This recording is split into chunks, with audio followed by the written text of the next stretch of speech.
GAT general aptitude test, मैं CUT की तैयारी कर रहा हूं तो क्या मुझको जीएटी पढ़ना चाहिए? जीएटी की तैयारी कैसे करनी है? अगर मेरा जीएटी में स्कोर अच्छा नहीं आया तो क्या ओवरऑल इससे मेरे रिजल्ट पर कोई इफेक्ट पड़ेगा? और जीएटी की तैयारी करने के लिए बेस्ट सोर्सेज कौन से हैं? कैसे आप कम टॉपिक को पढ़ के भी जीएटी को पास कर सकते हो? इस वीडियो में मिलने वाली आपको सारी जानकारी, कोई भी कंफ्यूजन जीएटी के बारे में नहीं रहेगा। हेलो दोस्तों, मैं अमित शर्मा, आप लोगों का सीयूटी मेंटोर और जनरल एप्टीट्यूड टेस्ट एजुकेटर आपका स्वागत करता हूं।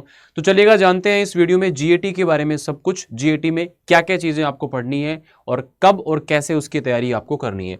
तो सबसे पहले तो आपको पता होगा जीएटी जो आप लोगों का जनरल एप्टीट्यूड टेस्ट है, जब आप सीयूटी की प्रिपरेशन करते हैं और आप इस बार अगर सीयूटी एग्जाम देने वाले हैं तो आप जानते होंगे कि सीयूटी के अंदर 3 सेक्शंस आप लोगों को मिलते हैं।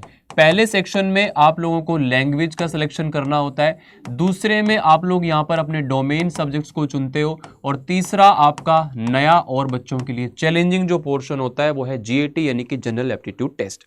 तो यहाँ पर आप लोगों को जनरल एप्टीट्यूड टेस्ट जो है उसके अंदर क्या उसका सिलेबस रहता है, एग्जाम पैटर्न क्या होता है, बेनिफिट क्या मिलेंगे इसको ऑप्ट करने से और कैसे प्रिपेयर करना है, इसके बारे में इस वीडियो में हम लोग जानेंगे। तो सबसे पहले मैंने आपको बताया सेक्शन 1 में आपके पास लैंग्वेज, सेक्शन 2 में डोमेन और सेक्शन 3 में आप लोगों को जीएटी दिखाई देता है। तो यहां पर जो जीएटी है, सबसे पहला सवाल तो ये आता है कि क्या मुझे जीएटी ऑप्ट करना चाहिए या नहीं, क्या मैं जीएटी पढ़ूं या ना पढ़ूं। देखो, आप लोगों को एनटीए ने बोला है कि बच्चा आप मैक्सिमम सब्जेक्ट 5 पढ़ सकते हैं। अब आप उसमें लैंग्वेज कितनी लेते हैं, डोमेन कितने लेते हैं और जीएटी पढ़ते हैं या नहीं पढ़ते हैं, वो आप पर डिपेंड करता है। तो ये टोटली आप लोगों को यहां पर देखना होता है कि आप लोग कौन से कोर्स को टारगेट कर रहे हो, या फिर उस टारगेट कोर्स के लिए आपका जो कॉलेज है या फिर यूनिवर्सिटी है वो आपकी कौन सी रहने वाली है। क्योंकि आप लोगों को सबसे पहले चेक करना पड़ेगा, आप जिस भी स्ट्रीम से हो उसके बाद में 4-5 ऑप्शन आपके कोर्स के जो बनते हैं उनकी एलिजिबिलिटी चेक करो। उनमें आप देखो कि क्या आप लोगों को सब्जेक्ट कॉम्बिनेशन की रिक्वायरमेंट है। ये चेक करने के लिए आपको क्या करना है, cut.nta.nic.in पे जाना है। वहां पर जाकर के आपको सभी यूनिवर्सिटीज की, आप लोगों को सभी कोर्सेज की जो एलिजिबिलिटी वो बता रखी है, उसके हिसाब से आप चूज कर पाएंगे कि हमें यहां पर जो है ना कौन कौन से सब्जेक्ट को पढ़ना है। अब आप कहें सर हमें तो अभी तक पता नहीं है कि हमें कौन सा कोर्स करना है या फिर किस में जाना है, मतलब कहीं पर भी अच्छा एडमिशन मिलेगा, अच्छे कॉलेज में मिलेगा तो हम एडमिशन ले लेंगे, चाहे वो कोई भी कोर्स क्यों ना हो। तो मैं आप लोगों को एक गुरु मंत्र दे देता हूं बेटा, आप लोग सीयूटी का फॉर्म अब जो फिल हो रहा है उसके अंदर एक लैंग्वेज जिसमें भी आप कंफर्ट हो वो ले लीजिए, 3 डोमेन्स आप लोग ले लीजिए जो आप लोगों ने 12th क्लास में पढ़े हैं, वो वाले 3 डोमेन जो भी आपका स्ट्रीम है, और साथ में जनरल एप्टीट्यूड टेस्ट को ऑप्ट कर लीजिए। ये 5 सब्जेक्ट को फॉर्म में फिल करने के बाद 5 सब्जेक्ट का पेपर दीजिए, और इसी के हिसाब से आप लोगों को जहां पे भी बेस्ट स्कोर जिस सब्जेक्ट में मिलेगा उसके हिसाब से आप किसी भी यूनिवर्सिटी के अंदर अप्लाई कर सकते हो, जहां पे भी जो कॉम्बिनेशन रिक्वायर्ड होगा।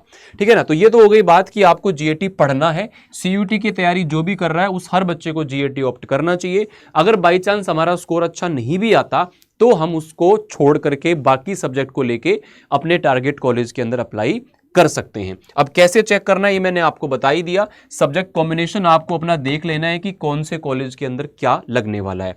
इसके लिए आप इस वेबसाइट पे जाएंगे, यहाँ पे यूनिवर्सिटी कॉलम दिखेगा, उसके बाद यूनिवर्सिटी ऑफ दिल्ली या फिर जो भी आपकी यूनिवर्सिटी है उस पर आप क्लिक करेंगे और उसके सभी कोर्सेज की एलिजिबिलिटी आप लोगों को वहां पर दिखाई देगी।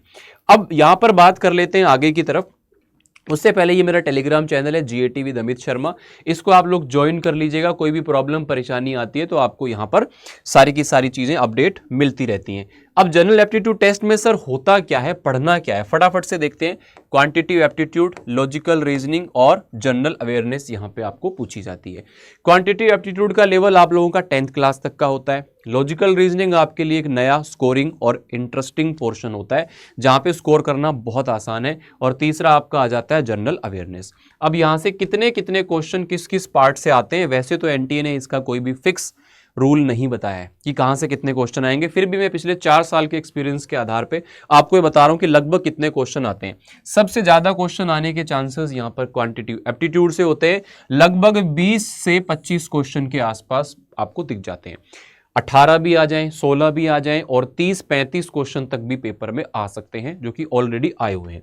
रीजनिंग के अंदर लगभग 15 से 18 क्वेश्चन आप लोगों को, ये एवरेज बता रहा हूं, ऊपर नीचे हो सकता है। वैसे आपके बचे हुए क्वेश्चन जो भी हैं वो आपको जीएस में देखने को मिलते हैं। ये आप लोगों का एक मार्किंग स्कीम यहां पे रहता है। और आपको पता होगा कि जीएटी का पेपर जो है उसके अंदर टोटल 50 क्वेश्चंस आते हैं, जो आपको 60 मिनट्स में करने होते हैं, और एक क्वेश्चन के लिए +5 और गलत के लिए -1 की मार्किंग यहां पर की जाती है। सबसे पहले मैं बात कर लेता हूं क्वांटिटिव एप्टीट्यूड के अंदर क्या क्या चीजें पूछी जाती हैं। तो जो भी आपने 10th क्लास तक में पढ़ा हुआ है उससे बाहर कुछ भी नहीं आता है, ये मैं आपको पहले ही बता देता हूं। चाहे आप लोगों का बेसिक कैलकुलेशन हो, परसेंटेज वाला पोर्शन हो, प्रॉफिट लॉस, सिंपल इंटरेस्ट, या फिर आपके पास में कंपाउंड इंटरेस्ट हो गया, रेशो, एज, पार्टनरशिप, मिक्सचर, ये एक साथ कॉम्बो हो गया। इसके बाद में number system, LCM HCF, simplification वाला कॉम्बो हो गया। Time and work, pipe and tank एक ही हो गया। Time work, boat and steam हो गया, और ये एवरेज हो गया। ये अर्थमेटिक के टॉपिक्स हैं। इसके अलावा एडवांस के जो टॉपिक्स हैं जैसे ज्योमेट्री हो गया, मेंसुरेशन हो गया, ट्रेगो हो गया, हाइट एंड डिस्टेंस हो गया, स्टैटिस्टिक्स हो गया, P&C हो गया, और आपका प्रोबेबिलिटी हो गया। सर कहां से क्वेश्चन ज्यादा आते हैं आप ये बताइए। तो बेटा पिछली बार आपको एडवांस मैथ से ज्यादा क्वेश्चन देखने को मिले थे, यानी कि 50% से ज्यादा सवाल क्वांट में एडवांस वाले पोर्शन से आ रहे थे। इसके अंदर मेंसुरेशन, ज्योमेट्री से मेजर पोर्शन आपको पूछा गया है, बाकी लगभग एक एक सवाल हर जगह से पूछा जा रहा था। अगर अर्थमेटिक में बात करूं तो बेसिक कमांड आपकी परसेंटेज पे होनी चाहिए।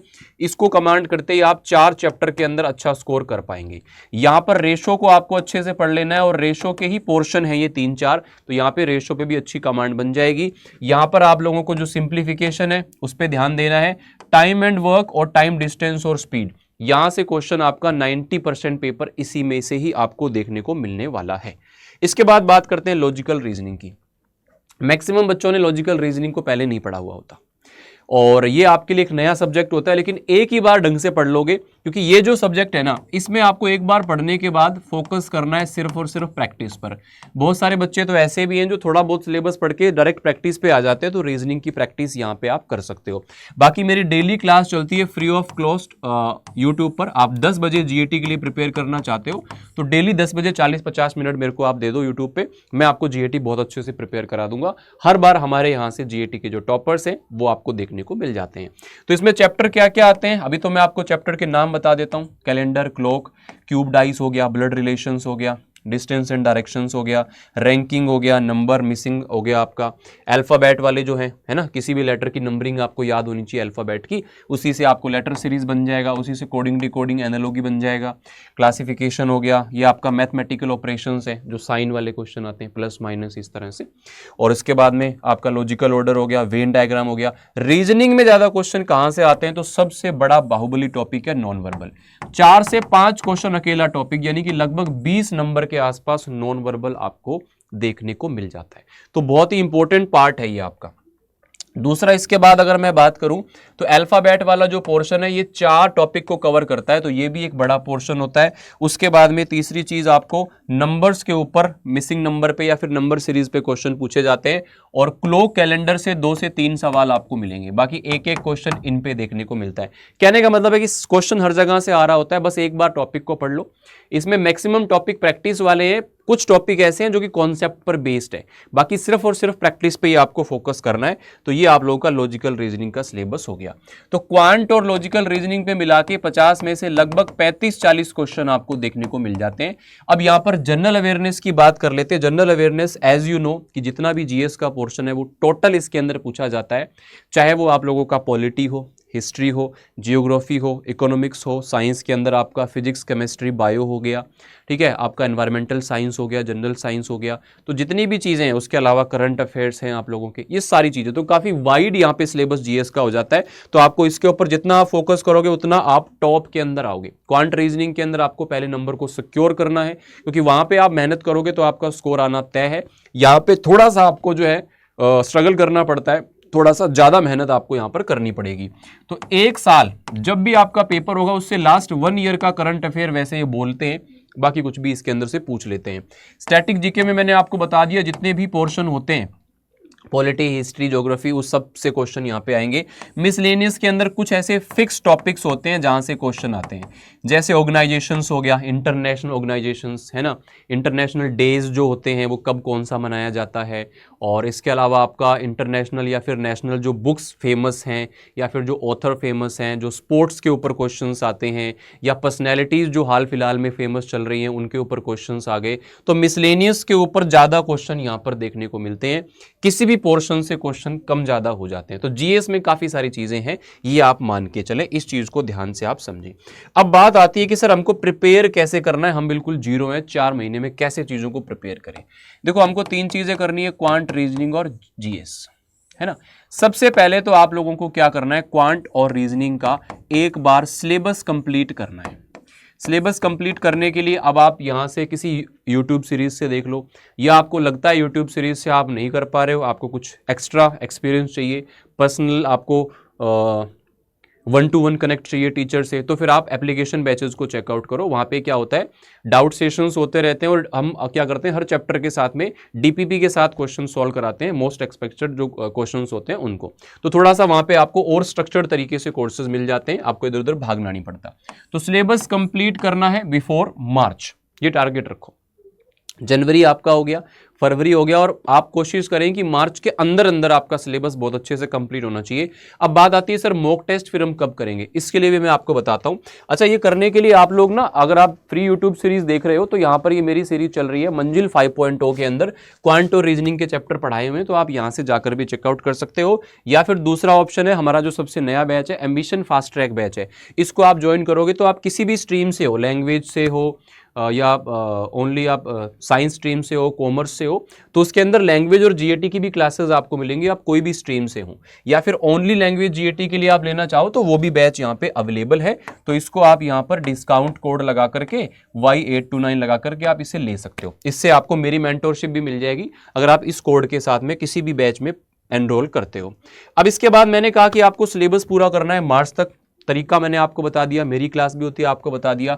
अब मॉक टेस्ट जो है ना, जैसे आपका 50% सिलेबस पूरा हो जाए, आप लोगों को सेक्शनल मॉक टेस्ट लगाना स्टार्ट कर देना है, जैसे ओनली क्वांट का, ओनली रीजनिंग का, ओनली जीएस का, ऐसे लगाना स्टार्ट कर देना है। और जैसे ही पूरा सिलेबस हो जाए तो फिर आपको फुल लेंथ मॉक टेस्ट लगाना स्टार्ट कर देना है। ये चीज आप लोगों को ध्यान रखनी है। और जो ड्रॉपर बच्चे हैं भाई, उन्होंने तो सिलेबस एक बार पढ़ ही रखा है, तो आप तो पहले दिन से ही मॉक टेस्ट लगाना स्टार्ट कर सकते हो, पहले सेक्शनल वाले और फिर फुल लेंथ वाले मॉक टेस्ट आप लगा सकते हो। और जिन्होंने चैप्टर्स पढ़ लिए हैं ऑलरेडी, उनको क्या करना है, चैप्टर वाइज प्रैक्टिस करनी है, हर दिन एक चैप्टर, 20-25 चैप्टर क्वांट में, इतने रीजनिंग में, तो आपके 2 महीने निकल जाएंगे डेली अगर आप एक चैप्टर पे प्रैक्टिस करते हो क्वेश्चन। और तब तक जिनका सिलेबस पूरा होना है उनका सिलेबस पूरा हो जाएगा, जिन्होंने कर रखा है उनका एक बार अच्छे से रिवीजन हो जाएगा। अगर आपके पास बुक्स नहीं है तो हमारे पास में ये बुक्स का भी ऑप्शन है, जो कि आपको जीएटी की 3 बुक्स, या फिर लैंग्वेज जीएटी के लिए या किसी भी स्ट्रीम के लिए आपको बुक्स चाहिए हो तो ये भी आपको मिल जाएगी। अगेन आप डिस्काउंट कोड लगा करके इसको ले सकते हो। यहाँ पर आपको मेरी मेंटोरशिप भी मिलेगी अगर आप यहाँ पे जुड़ते हो, ठीक है ना। तो ये सारी चीजें मैंने आपको बताने की कोशिश की है कि किस तरह से आपके लिए जीएटी इंपॉर्टेंट है, क्या क्या काम जीएटी करता है, जिन्हें जीएटी को ऑप्ट करने के क्या क्या फायदे हैं। सो ऑब्वियसली आप पेपर सीयूटी का दे रहे हो तो आपको जीएटी को जरूर फॉर्म में फिल करना चाहिए और पेपर दे के आना चाहिए। बहुत सारे बच्चे ऐसे हैं जो लास्ट के 1-1 महीने तैयारी करके भी जीएटी में अच्छा स्कोर कर गए और उसी की बदौलत आज वो एक अच्छे कॉलेज में पहुंच गए हैं। बाकी कोई भी आपकी क्वेरी हो तो आप मुझे यहाँ पर मेल ड्रॉप कर सकते हो या फिर इंस्टाग्राम जीएटी गुरु अमित पर भी कनेक्ट कर सकते हो। कोई भी प्रॉब्लम परेशानी हो तो आप यहाँ पर मुझसे संपर्क कर सकते हो। एक बार मैं आपको बता दूं, अगर आप हमारे बुक्स, मॉक टेस्ट या बैचेस को चेकआउट करना चाहते हो तो कैसे करेंगे। आपको सिंपली कैरियर्स अड्डा सर्च करना है गूगल पे, आपको यहाँ पर इस तरह का इंटरफेस दिख जाएगा। फर्स्ट जो वेबसाइट आएगी, जो भी आपका स्ट्रीम है, साइंस, कॉमर्स, आर्ट्स, सपोज मैंने साइंस पे क्लिक किया तो साइंस स्ट्रीम की जितनी भी बैचेज हैं वो दिख जाएंगे। मॉक टेस्ट आपको चाहिए, बुक्स चाहिए तो उसके ऊपर आप क्लिक करेंगे। अब बैचेज के अंदर जैसे मैंने व्यू ऑल किया तो काफ़ी सारे बैचेज है, आपको जाना है एम्बिशन फास्ट ट्रैक जो सबसे नया बैच है, आपका बैकलॉग नहीं बनेगा। इस तरह से आप जाएंगे और इसके अंदर आपको कूपन कोड पूछेगा तो आप कूपन कोड के अंदर यहाँ पर अप्लाई कर देना Y829। इससे आपको मैक्सिमम डिस्काउंट जो भी चल रहा होगा वो मिलेगा। साथ में मेरी मेंटोरशिप मिल जाएगी। आप बुक्स और मॉक टेस्ट को भी चेकआउट यहाँ से कर सकते हो। फिर भी कोई प्रॉब्लम परेशानी हो तो आप मुझे यहाँ पर कॉन्टैक्ट कर सकते हैं। उम्मीद करता हूँ आपको GAT के बारे में कुछ क्लैरिटी आई होगी, और अगर आप किसी भी तरीके का कोई कंफ्यूजन फेस कर रहे हो तो आप इस वीडियो के नीचे कमेंट करें या फिर डायरेक्टली भी आप मुझसे बात कर सकते हैं। सेशन को लाइक करते हुए हम लोग लीव करेंगे। Thank you so much for joining. Thank you.